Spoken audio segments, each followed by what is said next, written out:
এই নিন ভাবি, এই শাড়িটা ভাইয়া আপনার জন্য পাঠিয়েছে। আচ্ছা ভাবি, আমার একটা কথা মাথায় আসে না, ভাইয়া 2 দিন পর পর কেন এই গিফটগুলো আমাকে দিয়ে পাঠায়? আমার কি আর কোনো কাজ কাম নেই নাকি? আমি আর আসতে পারবো না, আজকেই শেষ। আর ভাইয়াকে বলে দিবেন নিজের গিফটগুলো যেন নিজেই দিয়েছে। এই নেন। আচ্ছা আসো, ভিতরে আসো। না না, আমার ভিতরে যাওয়ার এত সময় নেই, আমি চলে যাবো, আমার অনেক কাজ আছে। কে আসছো? আরে ওই নয়নের ছোট ভাই আসছে।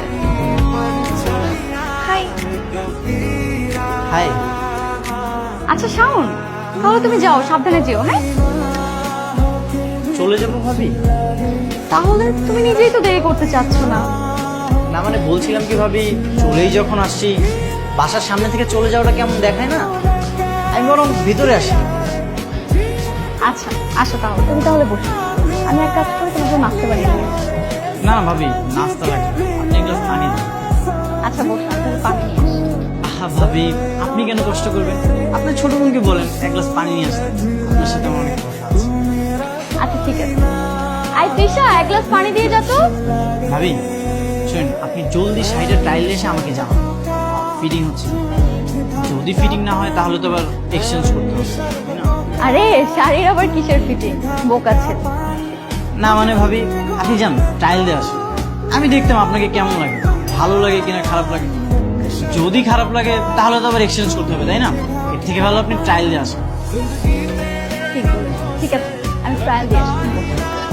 মাশাআল্লাহ,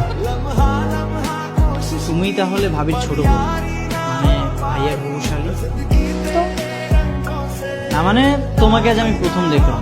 ভাইয়ের কাছে অনেক শুনেছিলাম ভাইয়ের একটা হবু শালিকা আছে, কিন্তু শালিকা যে এত সুন্দর এটা তো কখনো কল্পনা করিনি। তোমার নাম কি টেলিফোন? মানে না মানে তোমাকে দেখার পর থেকেই আমার হৃদয় শুধু রিং বেজেই যাচ্ছে। ফ্লাটিং এখন না সে 5 লাইন চলে না। আর তোমার ভাইয়ের সাথে তো আমার উপর বিয়েই হয়নি, তার আগেই লাইন মারছো। আগে বিয়েটা হোক, তোমার বেআইন হই, তারপর মেরো। বিয়েটা হয়ে যাবে কনফার্ম। আচ্ছা দেখা যাবো। এই শোনো, তৃষা নামের অর্থ জানো? না কেন? হৃদয় হরণকারী নারী। তুমি সবসময় আমার তাকিয়ে থাকো কেন? তোমার মাথায় কি সিংহ জিয়েছে? সিংহ যায়নি, তবে তোমার চোখে জাদু আছে, কেন জানি ম্যাগনেটের মতো লক হয়ে যায়। আবার ফ্লাটিং? ফ্লাটিং করতেছি না, সত্যি বলতেছি। বুঝতে পেরেছি। তৃষা, পৃথিবীর সবচেয়ে সুন্দর জিনিস দেখতে চাও? কি? তাহলে আমার চোখে থাকো, অ্যান্সারটা পেয়ে যাবে। তৃষা, এই ড্রেসটা তোমার কেমন লাগে? ভালোই, আপুকে দেখে আসি। আপুকে দেখাতে হবে কেন? গিফট করতেছে আমি, কনফিউশন থাকলে তুমি আমাকে বলো। তুমি গিফট করতেছো? দেখো নয়ন ভাই গিফট করতেছে। ও মা, সারাদিন যে আমি আমার ভাইয়াকে সিস্টেমে ফেলে ম্যানেজ করেছি তার কোনো ক্রেডিট নেই? বুঝতে পেরেছি, চলো এটা প্যাক করে দিতে বলি। আজকে বিকেলে আমি কাবাব মেয়ে হাঁটি যাচ্ছি। তাই নাকি? তো কার কাবাবের মধ্যে হাড্ডি হচ্ছে শুনি? কার আবার? তোমার ভাই আর আমার বোনের। ও আচ্ছা, বুঝে গেছি। কিন্তু বাইরে তো অনেক বৃষ্টি হচ্ছে, এই বৃষ্টি হতো কাবাব আর হাড্ডি দুইটাই ভিজে যাবে। আরে এখন তো যাচ্ছি না, বিকেল 4টায় যাবো। আচ্ছা ঠিক আছে। ওকে। তোর মন খারাপ নাকি? কি হয়েছে? না দুলা ভাই, তেমন কিছুই না।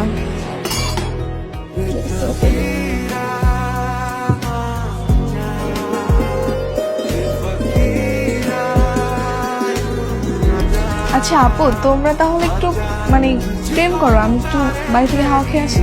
বাইরে একা একা কি করবি? এখানেই বসো আমাদের সাথে।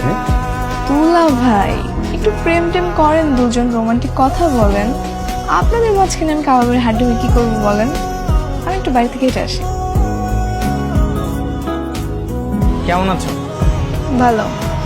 তুমি এখানে? তুমি একা একা কাবাব মে হাড্ডি হতে আসছো, তাই ভাবলাম আমি একটু মাংস হতে আসি।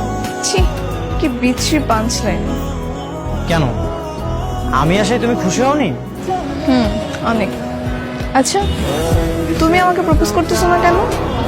মানে মানে এতদিন ধরে আমাকে লাইন মেরে যাচ্ছ, ফুল নিয়ে আমার পিছনে পিছনে ঘুরছো, কিন্তু প্রপোজ করতেছো না। মজা করতেছো তুমি? মজা করবো কেন? এই যুগে বেশি টাইম নিতে হয় না, বেশি টাইম নিলে মাঝখানে অন্য কেউ ঢুকে যায়। পকেটে যেহেতু ফুল আছে, প্রপোজটা করেই দাও। ওকে,